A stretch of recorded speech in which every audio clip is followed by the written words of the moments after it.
The story of Stephen Hawking begins in a quiet town in England where a boy with curious eyes and a sharp mind grew up asking questions about the world around him.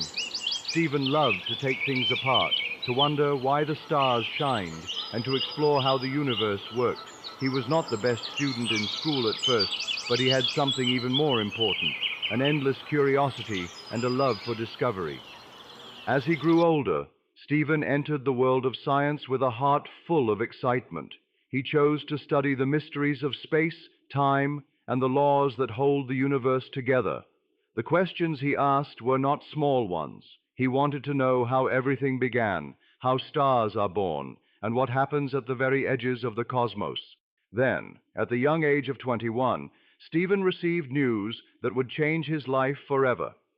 Doctors told him he had a rare illness, ALS, which would slowly take away his ability to move and speak. They gave him only a few years to live. For many, such news would have been the end of dreams. But for Stephen, it was the beginning of something extraordinary. Though his body grew weaker, his mind only grew stronger. He turned to his imagination, to the language of mathematics, and to the quiet strength within him. Even when he needed a wheelchair to move and later a computer voice to speak, he continued to share his ideas with the world. Stephen Hawking became one of the most famous scientists in history. He explained how black holes are not just empty traps, but can release energy and light. He opened new doors to understanding the universe, teaching us that even the most mysterious parts of creation can be studied with patience and courage. His book, A Brief History of Time, reached millions of readers around the world. People who had never studied physics found themselves drawn into the story of the universe, guided by a man whose voice was calm, wise, and filled with wonder. Stephen's life was not easy, but he never stopped moving forward. He once said that however difficult life may seem, there is always something you can do and succeed at. His message gave hope to people everywhere, reminding them that the mind has no limits even when the body does. Until his last days, Stephen Hawking continued to teach, to write, and to dream. His story is not just about science. It is about strength, courage, and the power of never giving up. His life tells us that the human spirit can rise above any challenge and shine brighter than the stars he loved to study. The early life of Stephen Hawking was filled with curiosity and imagination, even though from the outside he appeared like an ordinary child. He was born in Oxford, England, in a family that valued knowledge and books more than wealth or comfort. His parents often read while eating dinner, and conversations at home were full of ideas about science, literature, and discovery. Stephen grew up surrounded by this love for learning, and although he was not always the top student in his class, he had a restless mind that was always asking why and how. As a child, he enjoyed building things out of simple objects, small models, toys, or anything he could piece together. He loved to figure out how machines worked and was fascinated by the stars in the night sky. His friends often called him Einstein, not because he was the best in exams, but because they saw in him a spark of brilliance, a way of looking at the world differently. Stephen believed that learning was not about memorizing facts, but about exploring mysteries. When he was a teenager, Stephen's interest in science grew even stronger. He especially loved mathematics, though his father wished him to study medicine. Still, Stephen followed his own path, guided by his inner curiosity. He began to see the universe as a great puzzle waiting to be solved, and he wanted to spend his life searching for its hidden patterns. This hunger for knowledge, born in his early years, would carry him through the hardest challenges of his life and lay the foundation for his remarkable journey as one of the greatest minds of our time. Stephen's journey into studying the universe began when he entered the University of Oxford as a young man. At first he found the work surprisingly easy, and sometimes even a little dull, because his mind was always racing ahead of the lessons. But beyond the classrooms and exams, what truly excited him were the great questions about space and time. He would spend long hours with friends, talking about stars, galaxies, and the mysteries that seemed far beyond human reach. When it came time for advanced studies, Stephen chose Cambridge, a place known for great scientists before him, including Isaac Newton. There, his focus turned more seriously toward cosmology, the study of the origin and structure of the universe. He wanted to understand not just pieces of science, but the grand story of creation itself. He asked questions like, what happened at the very beginning of time, and will the universe ever come to an end? These were not small or ordinary thoughts. They were questions that challenged even the greatest thinkers. Stephen's professors soon noticed his sharp mind. Although he sometimes appeared casual, often doing just enough to pass certain exams, his ability to see connections and patterns amazed them. While others saw complicated equations, Stephen saw meaning. He imagined the universe not as something cold and distant, but as a living story full of secrets waiting to be told. His journey into science was not only about learning facts, but about chasing a vision to bring clarity to the mysteries of the cosmos. The shocking moment came when Stephen was only 21 years old, at the very start of what promised to be a brilliant career. He had begun to notice small, troubling signs in his body, clumsiness in his movements, difficulty keeping his balance, and a weakness in his hands. At first, he thought little of it, but as the problems grew, he sought medical help. After weeks of tests, the doctors delivered words that would shake his world. He had a rare disease known as ALS, a condition that would slowly destroy his ability to move, to speak, and eventually even to breathe. The doctors told him something even more devastating. They expected he might live only a few more years. For a young man just beginning to build his future, it felt like the ground had been pulled out from beneath him. Stephen fell into despair, feeling as though his dreams had ended before they truly began. He had wanted to uncover the secrets of the universe, but now he believed he might not even have enough time to finish his studies. Yet, in that dark moment, something extraordinary began to grow within him. The nearness of death made life itself more precious. Stephen realized that he could not waste the time he had left. He decided that if his body would fail him, then his mind must do even more. Instead of giving up, he turned with renewed determination toward the mysteries he loved most, questions about space, time, and the universe itself. What had seemed like the end of his story became the beginning of a far greater one, driven not by strength of the body, but by the unstoppable power of the human spirit. Stephen's courage in facing ALS was not the kind of courage that shouts loudly or demands attention. It was quieter, deeper, and steadier, like a flame that refuses to go out no matter how strong the wind blows. At first, the illness left him broken in spirit. He felt alone, watching his friends walk freely, play sports, and plan futures that seemed to be slipping away from him. But gradually, he began to see that while his illness was taking away his body, it could not touch his mind, his imagination, or his hunger to know the universe. This realization became his source of strength. He learned to live each day with purpose, refusing to let despair chain him. Even when he needed help with simple tasks, he carried a sense of humor that lifted the spirits of those around him.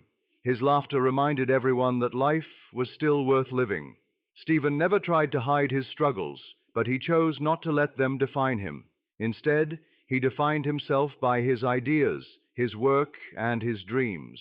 Courage for Stephen meant showing up to his studies when his body was weak, continuing his research when typing even a few words became painfully slow, and never letting the fear of death silence his questions. He turned his limitations into a challenge that pushed him further. Where others might have surrendered, he pressed on with determination, showing the world that courage is not the absence of suffering. It is the decision to keep moving forward in spite of it. As Stephen's body grew weaker, something remarkable happened. His mind seemed to grow even stronger. The illness that limited his movement forced him to spend more time thinking, imagining, and solving problems in ways others could not. While many scientists needed chalkboards filled with equations or long pages of notes, Stephen often carried out his work entirely in his head. He trained his memory to hold vast amounts of information and used his imagination like a powerful tool, building entire models of the universe within his mind. When his hands could no longer write easily, he relied more on mental calculations. When his voice began to fade, he turned to slow communication through technology, but his thoughts remained sharp, clear, and filled with creativity. Some of his most groundbreaking ideas came during this period, when his physical strength was at its lowest, but his intellectual strength was at its highest. His mind became a world of its own. While others might have been trapped by their illness, Stephen discovered freedom in thought. He could not run, but he could travel across galaxies with his imagination. He could not speak quickly, but when he did share his words, they carried weight, precision, and brilliance. His life showed that even when the body falters, the mind can rise beyond limits and reach places no illness can touch. Stephen's groundbreaking ideas about black holes and the universe changed the way humanity understood the cosmos. Before his work, black holes were seen only as mysterious, dark regions in space where nothing could escape, not even light. They were imagined as final, silent prisons of matter, swallowing everything that came too close. But Stephen dared to ask questions others had not considered. He wondered if these black holes were truly as silent as they seemed, or if they might still have secrets to reveal. Through years of deep thinking and careful mathematics, he discovered something astonishing. Black holes were not completely black after all. Instead, they could slowly release energy in the form of radiation, a phenomenon now known as Hawking radiation. This idea shocked the scientific world because it suggested that black holes were not eternal monsters, but objects that could eventually shrink and vanish. It was a discovery that blended two powerful fields of science, quantum theory and general relativity, fields that many believed could never work together. Beyond black holes, Stephen also studied the origins of the universe itself. He explored the idea of the Big Bang, the moment when time and space began. He proposed bold theories about how the universe might have emerged from nothing, governed by laws that did not need a creator in the traditional sense, but instead flowed naturally from physics itself. His ideas were daring, sometimes controversial, but they sparked discussions that pushed science forward and inspired countless young thinkers. When Stephen wrote A Brief History of Time, he opened a door for millions of people who had never before dared to step into the world of cosmology. Most science books were filled with difficult equations and heavy technical language, but Stephen wanted to do something different. He wanted to bring the beauty and mystery of the universe to ordinary people, not just scientists. He believed that everyone, no matter their background, could share in the wonder of the cosmos if it was explained with clarity and imagination. The book became a worldwide success. It was translated into dozens of languages and read by people across the globe, from students and teachers to dreamers who simply wanted to know what lies beyond the stars. For many, it was the first time they had encountered ideas about black holes, the Big Bang, and the nature of time itself. Stephen's simple yet powerful style of explaining complex science made readers feel as though they were on a journey with him, traveling through the universe step by step. What made the book even more inspiring was the man behind it. Here was someone who could barely move or speak without assistance, yet he was guiding humanity through the vastness of space and time. His courage gave weight to his words, and his determination to share knowledge made his message unforgettable. A Brief History of Time did not just teach science. It awakened curiosity, encouraged imagination, and proved that knowledge belongs to everyone. Stephen's message of hope, determination, and curiosity became as important as his scientific discoveries. He often reminded people that life would always bring challenges, but those challenges should never make us give up. His own life was living proof of that truth. With a body that grew weaker year by year, he still managed to explore questions that stretched to the edges of the universe. He showed the world that even when circumstances seem impossible, the mind and spirit can rise above them. Hope was at the center of his journey, Instead of seeing his illness as the end of everything, he used it as a reason to value the time he had. He once said, "Where there's life, there's hope." And he truly lived by those words. His hope gave strength not only to himself, but also to millions of people who faced their own struggles. Determination shaped the way he worked.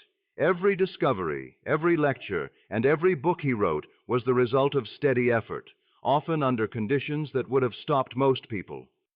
Speaking through a computer voice, moving with great difficulty, he kept pushing forward. His determination turned obstacles into stepping stones. And above all, Stephen taught the importance of curiosity. He encouraged people never to stop asking questions about life, about the universe, about their own existence. He believed that curiosity is what keeps the human spirit alive. His message was not just for scientists, but for everyone. Keep wondering, keep learning, and never let your sense of awe fade. Stephen Hawking's life carried one of the most powerful lessons of all. Limitations cannot stop greatness. His illness could take away his strength, his movement, even his natural voice, but it could not touch the brilliance of his mind or the depth of his spirit.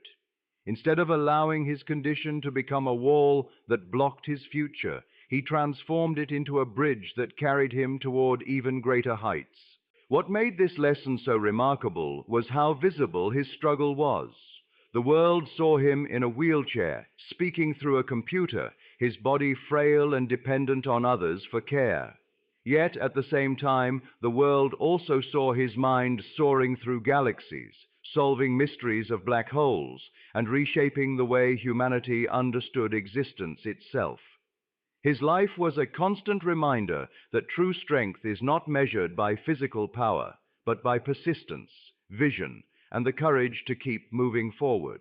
Stephen showed that greatness is not about living without obstacles, it is about rising above them. He proved that human potential is far larger than any limit placed upon it. For students, dreamers, and ordinary people facing difficulties, his story became a light of inspiration. He taught us that while we cannot always control what happens to our bodies or our circumstances, we can control our will, our choices, and our determination to leave a mark on the world. In the end, Stephen Hawking's life was not only the story of a scientist, but the story of human resilience itself. His journey reminds us that no barrier, however heavy, can silence a soul that chooses to dream.